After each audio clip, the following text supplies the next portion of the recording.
Hora de conversar com o Rodrigo Orengo. Não há dúvida que o fim de semana que vem será de alguma tensão no Brasil. Governadores sabem disso e muitos deles já pediram reforço das forças de segurança para o fim de semana de eleição. Orengo, bom dia para você. Muito bom dia, Megali, Sheila, Carla, bom dia a todos. É uma preocupação, Megali, que é compartilhada entre governadores, prefeitos e o Tribunal Superior Eleitoral. Colocou no foco aí das discussões a necessidade de dar garantia, tranquilidade aos eleitores. E para isso tem legislação. Então, como é que funciona esse processo? A prefeitura, o governador vai até lá ao Tribunal Superior Eleitoral, ao TRE primeiro, faz uma solicitação, isso é acatado, a ordem é da prioridade, e depois tem a comunicação para o Ministério da Defesa também, o Ministério da Justiça, para a liberação da Força Nacional de Segurança e também das Forças Armadas, né? Então, esse mapeamento foi feito, 12 pedidos de estados chegaram e estão sendo liberados, né? Mato Grosso do Sul, Amazonas, Rio de Janeiro, né? Então são diversas regiões do país que vão contar com esses apoios. Agora, Megali, a gente sabe que a escalada da violência preocupa, basta lembrar que nos últimos dias, dois candidatos a vereador foram assassinados, né, em casos que são investigados, então preocupa muito, mas também, ao colocar a segurança, a tranquilidade dos eleitores no foco das discussões aqui do TSE, os ministros estão dando uma resposta a casos de violência. A gente conversava ontem aqui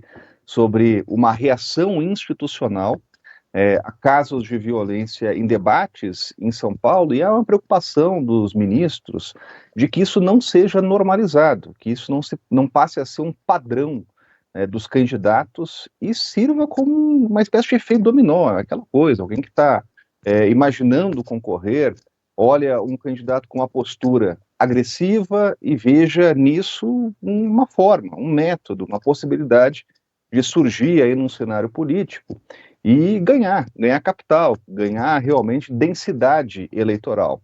Então tem essa preocupação, né, inclusive do fator pedagógico, né, que isso pode representar para as próximas eleições. Então isso é muito debatido aqui em Brasília.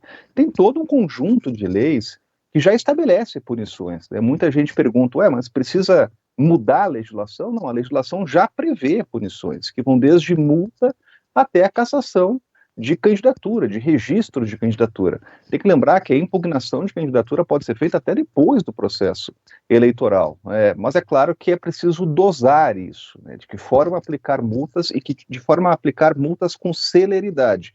Bom, respostas formais já foram apresentadas, então a comunicação à Polícia Federal, ao Ministério Público Eleitoral, né, também a comunicação aos tribunais regionais eleitorais, para colocarem a segurança do eleitor, a segurança do processo eleitoral como prioridade e dar respostas rápidas, né? Então, desde os últimos casos de violência, já tivemos aqui a própria presidente do TSE usando o início de uma sessão do tribunal para se manifestar duramente, criticando assessores, candidatos, chamando a atenção de partidos.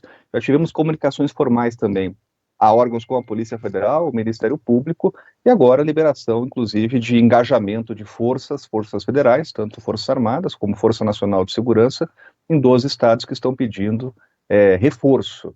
Agora, Megali, o que se espera realmente com esse conjunto de reações é que o dia de domingo, o dia das eleições, seja um dia que dê tranquilidade lá aos eleitores, para que exerçam a sua cidadania, e as autoridades públicas precisam dar respostas, né? Mas, olha, a gente vai ouvir muito falar ainda, e um grupo já está sendo criado para pensar no cenário das eleições, veja só, lá de 2026, já nas eleições presidenciais, com base no que tem acontecido nessas eleições municipais, que claro que vão repercutir muito aqui em Brasília e em todo o Brasil. O Orengo tem sido pacífico, né? Eu tô tentando puxar pela memória aqui.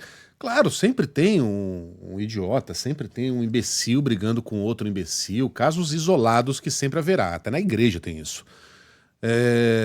Mas eu não me lembro assim de violência generalizada num dia de eleição. Aliás, eleição é um troço que a gente sabe fazer, né?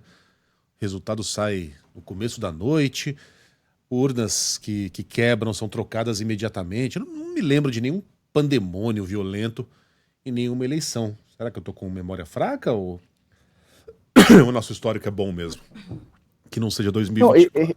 Acho que você toca num ponto importante, Megali, que assim, é justamente o dia da eleição. O processo eleitoral, ele tem ocorrido com naturalidade, né? O brasileiro vai às urnas de 2 em 2 anos e o processo ele ocorre de forma pacífica. Obviamente, há casos que até hoje são investigados, vamos pegar o caso aí da postura da Polícia Rodoviária Federal nas últimas eleições, né? Algo que é investigado até hoje, tivemos prisões, inclusive, e o inquérito que está em andamento, né?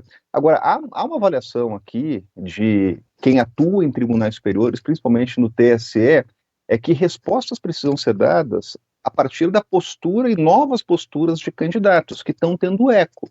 Então, o que aconteceu nos últimos debates em São Paulo, isso é tratado aqui em Brasília, né, como possível reverberação para as próximas eleições. Né? Qual o impacto que isso vai ter? Isso vai virar uma prática? Isso pode ser um modelo? E há uma grande preocupação para que realmente não vire, né, um precedente perigoso, né, que passe a estabelecer um método. Por isso que esse grupo está sendo criado já para pensar em até possibilidades de mudanças de legislação, mudanças de regras, até para debates, né, algo mais prático que possa ser aplicado já nas próximas eleições. Né? Então, é claro que essas ações têm reações aqui em Brasília, e a institucionalidade já está estudando formas de reagir a esse tipo de comportamento. Orego, amanhã tem mais. Boa quinta-feira até. Valeu, até mais.